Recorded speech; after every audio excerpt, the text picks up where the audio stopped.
আসসালামু আলাইকুম। Hello everyone, কেমন আছেন সবাই? আশা করি আল্লাহর রহমতে সবাই ভালো আছেন।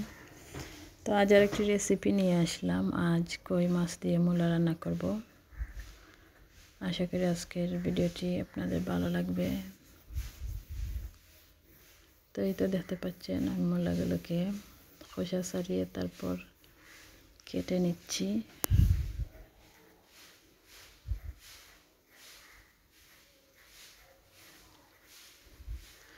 আর ফার্মের থেকে এভাবে খাল বিলের মাছগুলো খুবই ভালো লাগে খেতে। রান্না করলে আসল গ্রানটা পাওয়া যায়, তাছাড়া তরকারি স্বাদটাও খুবই ভালো আসে। আর এই মূলাগুলো খুবই কচি ছিল, রান্না করার পর খুবই ভালো লাগছিল খেতে।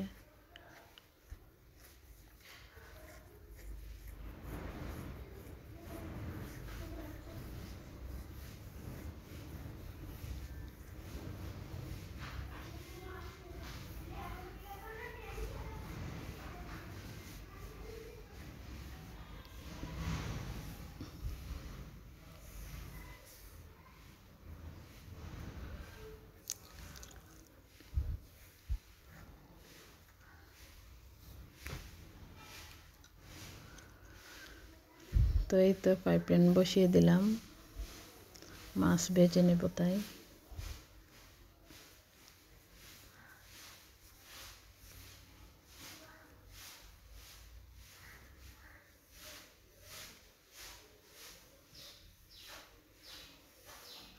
দিয়ে দেব পরিমাণ মতো তেল। একে একে মাছ দিয়ে দেব। মাছগুলোকে হালকা হলুদ এবং লবণ দিয়ে মাখিয়ে নিয়েছি।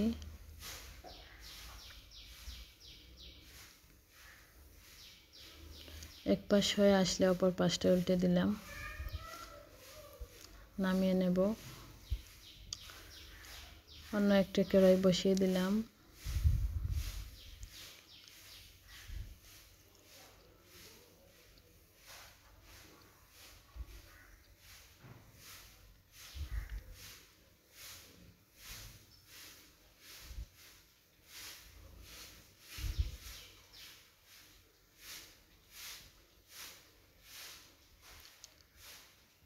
দিয়ে দেব পরিমাণ মতো তেল।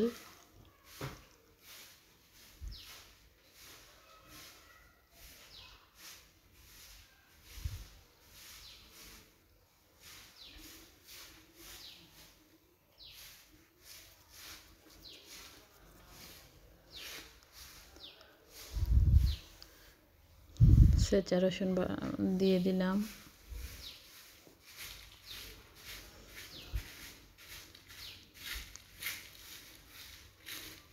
ছেঁচা পেঁয়াজ প্রায় 2 চামচের মতো। এখন দিয়ে দেব মূলা। পেঁয়াজটা রসুনটা ভাজা হয়ে আসার সাথে সাথে মূলার পানিটা ছাড়িয়ে যাবে, তাছাড়া মূলাটা অর্ধেক সেদ্ধ হয়ে আসবে। আর যেহেতু কম সবজিতে আগে দিয়ে দিয়েছি, এখন আর মূলাতে তো এত বেশি মশলাও দেওয়া যায় না, তাই এভাবে রান্না করছি। আর হালকা একটু হলুদ এবং হালকা একটু লবণ পানি তাড়াতাড়ি ছাড়িয়ে দেওয়ার জন্য দিয়ে দিলাম। দিয়ে হালকা একটু নেড়েচেড়ে তারপর 5 মিনিট জাল করে নেব এভাবে। এই তো 5 মিনিট পর আবার ফিরে আসলাম। দেখা যাচ্ছে যে মূলা থেকে পানি ছাড়ছে। তার একটু ঢাকনা দিয়ে ডেকে জাল করে নেব। তার সাথে দিয়ে দিলাম কাঁচামরিচ কুচি।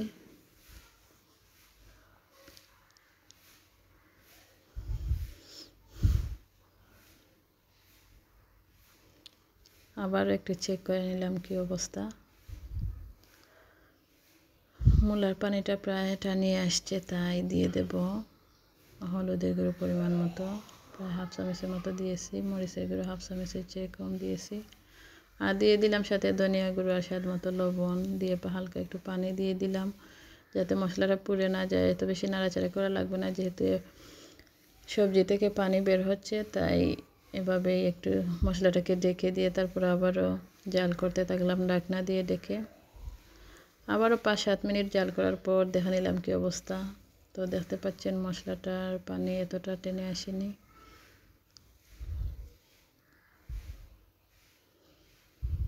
আবারও ঢাকনা দিয়ে জাল করতে থাকবো। তারপর যখন দেখলাম মশলার পানিটা টেনে আসছে, তাই একটু পানি অ্যাড করলাম।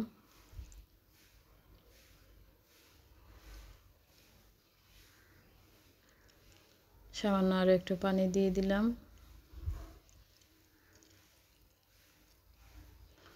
আর সাথে দিয়ে দিলাম মাছ। সবজি যতটুকু সেদ্ধ হয়ে আসছে, আর একটু সেদ্ধ হওয়ার বাকি আছে, তাই মাছ দিয়ে দিলাম। যেহেতু এই মাছটা শক্ত আছে, তাছাড়া মচমচে করে ভেজে নিয়েছি, তাই দিয়ে দিলাম যাতে ঝোলের সাথে মাছের গ্রান আসে। এটা দেখতে পাচ্ছেন আরও পরিমাণ মতো ঝোল দিয়ে দিলাম, দিয়ে ঢাকনা দিয়ে জাল করতে থাকবো। আর ভালো করে ফুটে আসলে তারপর নামিয়ে নেব। আর এই ছিল আজকের কই মাছ দিয়ে মূলা রান্নার রেসিপি। আশা করি আপনাদের ভালো লাগবে। যদি ভালো লেগে থাকে তাহলে চ্যানেলটি সাবস্ক্রাইব করবেন, পাশে থাকা বেল আইকনে ক্লিক করে দেবেন। ভালো থাকবেন সবাই। ওকে, আল্লাহ হাফিজ।